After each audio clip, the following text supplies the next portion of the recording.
안녕하세요. 지구촌교회 대학지구 반세호 목사입니다. 6월 15일 토요일입니다. 오늘 하루도 행복한 하루 될 수 있기를 축복합니다. 오늘은 우리나라 역사적인 날이죠. 20세 이하 국가대표 축구팀이 피파 결승전에 올랐습니다. 우리나라 역사상 최초라고 하는데요. 정말 자랑스럽습니다. 20세 우리 귀한 태극 전사들이 오늘도 멋진 경기를 펼쳐서 또 주일 아침에 우리에게 기쁜 소식을 안겨다 줬으면 좋겠습니다.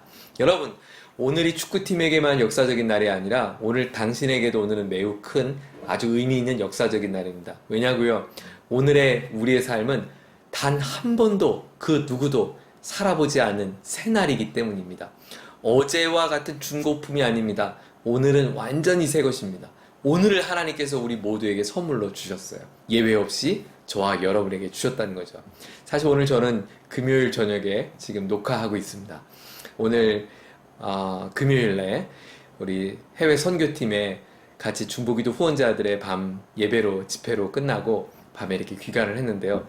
내일 아침에 이 큐티를 녹화할 수 있을까 생각해 보니까 아침에 어려울 것 같은 거예요. 들어누웠다가 제가 유튜브를 열었는데 드디어 구독자가 155명을 돌파해서 어제에 비해서 5명이 는 거예요. 그래서 제가 5분을 위해서 더 열심히 내야겠다 그런 마음으로 다시 일어서서 이렇게 녹화를 합니다.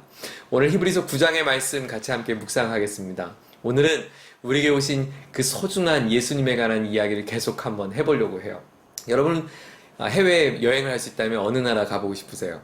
많은 나라가 있겠지만 알프스 산맥이 보이는 그 언덕에서 멋지게 텐트를 치고 커피 한 잔을 하면 얼마나 좋을까, 이런 상상을 해봅니다. 우리가 만약에 우주를 여행한다면 여러분 어떨까요? 여러분 상상이 되세요? 상상이 잘 안 되죠. 바다 해저 깊숙한 곳에 수십 킬로미터 해저 밑을 여행한다고 생각해 보세요. 여러분 상상이 되세요? 상상이 잘 안 되죠.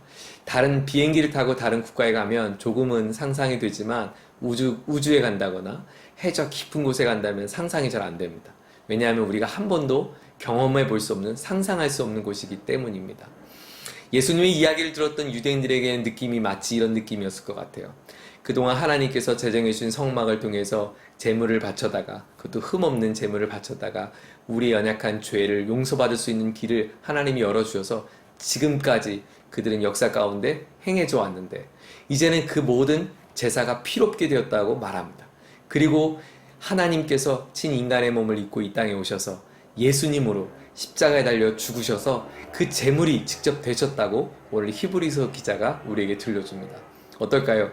그들에게는 마치 우리가 우주를 여행하는 것처럼 충격적인 소식이 아닐 수 없습니다.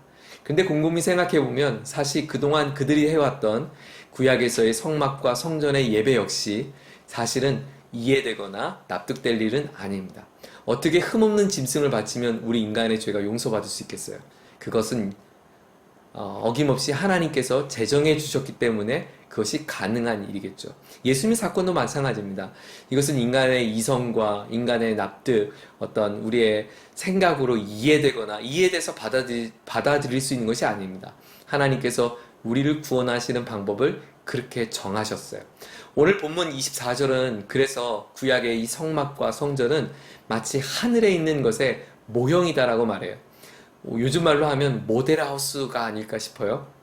모델하우스는 이제 준공될 아파트를 미리 고객들에게 보여주는 거죠. 장차 멋지게 그려질 그 집을 미리 보여주는 것처럼 성막의 제사는 마치 이제 곧 예수 그리스도를 통해서 완전하게 보여줄 멋진 그런 용서와 회복의 그 길을 모형으로 보여줬다고 히브리서 기자는 비유해요.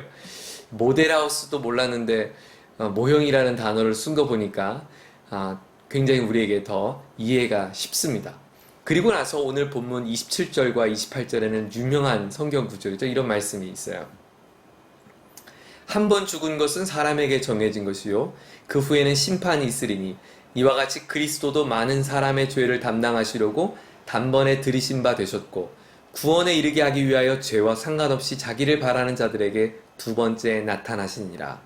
중요한 사실 두 가지를 알려줍니다. 인간은 한 번 죽는다.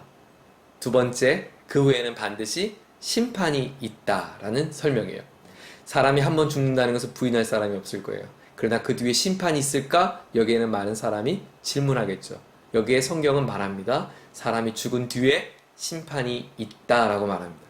그리고 나서 인간의 죽은 다음 바로 하나님이 심판이 이루어지는 것이 아니라 우리가 심판받아서 하나님의 구원받는 자녀인지 아니면 영원한 심판에 처하게 될지 그것은 예수님께서 두 번째 나타나신 그때에 알 수 있다라고 말합니다.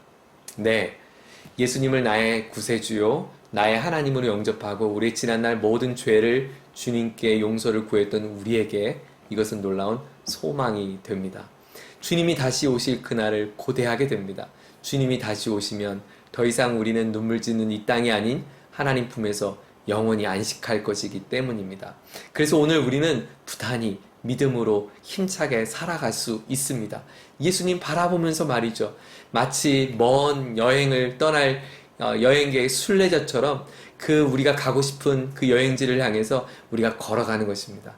물론 상상이 잘 되진 않지만 그날을 고대하고 희망하는 것이죠. 그래서 이 땅에 미련을 두지 않습니다. 또한 이 땅에 그렇게 아둥바둥 살지 않습니다.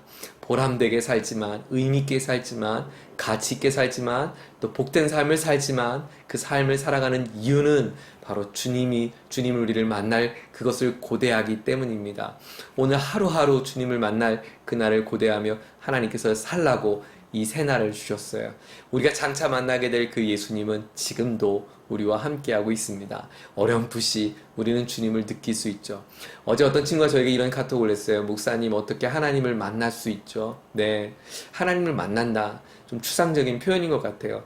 하나님을 느끼는 거겠죠. 보이지 않는 하나님을 어떻게 만나겠어요? 하나님을 느끼는 거죠. 아, 하늘을 보면서도 와, 하나님이 정말 멋있다. 오늘 우리에게 작은 에피소드들도 아, 하나님이 이렇게 나를 돌보신다. 어떤 작은 사람들의 격려를 받을 때도 아, 하나님 나를 이렇게 사랑하시는구나. 이렇게 하나님을 느끼는 거겠죠.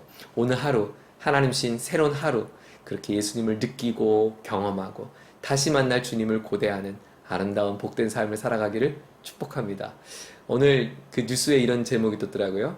아마도 내일 치킨집 대란이 일어날 거라고요. 축구 보면서 치킨 먹으면서 응원하는 사람들이 많겠죠. 네, 여러분에게도 그런 즐거움, 소소한 즐거움 가득한 복된 하루 살아가기를 축복합니다.